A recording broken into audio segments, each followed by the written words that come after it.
أشهد أن محمدًا رسول الله.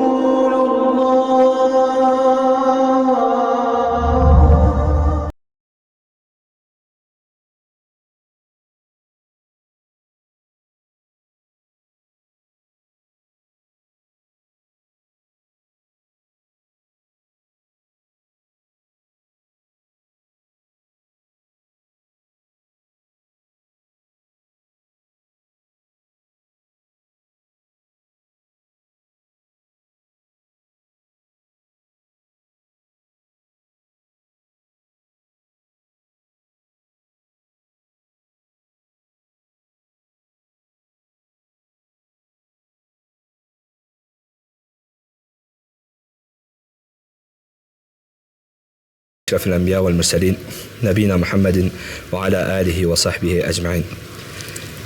Fürsətdən istifadə edib istədim ki, Nicat müəllimə bizə faydalar versin. Nicat müəllim, esselamu aleyküm və rahmetullah. Aleykümselam və rahmetullahi və barakatuhu. Nicat müəllim, Uca Allah Quran-ı Kərimdə buyurur ki: "Vellezîne âmenû billahi ve rusulihi ulaike humus-siddiqûn ve şuhada." Bu ayə barəsində bizə fayda ver. Bismillah və salatu və selamu alə Rasulillah. Əmmə bə'd. İlk önce Allah razı olsun bizi de yad ettiğiniz için Ülgar kardeş. Allah size, dəvətinizə, ailənize bereket versin. Bəli, Allah subhanahu ta'ala Allah subhanahu ta'ala Hadid suresinde 19. ayədə buyurur ki: "Vellezîne âmenû billahi ve rusulihi ulaike humus-siddiqûn." Allah'a ve onun elçilerine iman getirenler məhz onlar siddiqlərdir. Məhz onlar siddiqlərdir, sadiqlərdir. Və bu siddiqlər peyğəmbərlərdən aşağıda, möminlərdən üstün dərəcədə olan kimsələrdir. Möminlərdən üstün dərəcədə və peyğəmbərlərdən aşağı dərəcədə olan kimsələrdir. Yəni bu siddiqlər, necə ki Allah Subhanahu taala başqa ayədə vurğuladığı kimi, onlarla birlikdə şəhidlər, salihlər onlarla bərabər olacaqlar.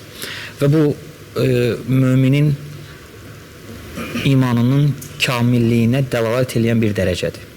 Siddiqlik dərəcəsi, yəni insanın sadiq olması, müminin imanının kamil olmasına dəlalət edən bir dərəcədir.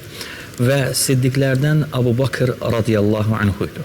Yəni o vaxt ki Peyğəmbər sallallahu aleyhi və səlləm Meyrac gecəsində Allah subhanahu ta'ala ilə danışmaq üçün Meyraca qalxdığı zaman Məkkə müşrikləri Peyğəmbər sallallahu aleyhi və səlləmin bu hadisəsini, bu qissəsini yalanladılar. Qəbul etmədilər. Və həmin vaxtda Abu Bakr radiyallahu anhu Məkkədə deyildi. Və Abu Bakr radiyallahu anhu Məkkəyə qayıtdığı zaman Məkkə müşrikləri Abu Bakrı qarşıladılar və ona dedilər ki, sənin dostun belə deyir. O bir gecədə Məkkədən Beytül-Məqdisə və oradan da səmaya ucaldığını və Allahla danışdığını bizə xəbər verir.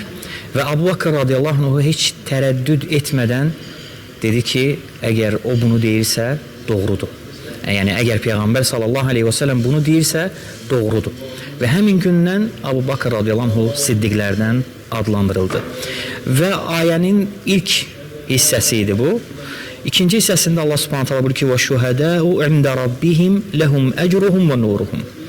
Və şəhidlər onların Allah dərgahında mükafatları və onlar üçün nur var.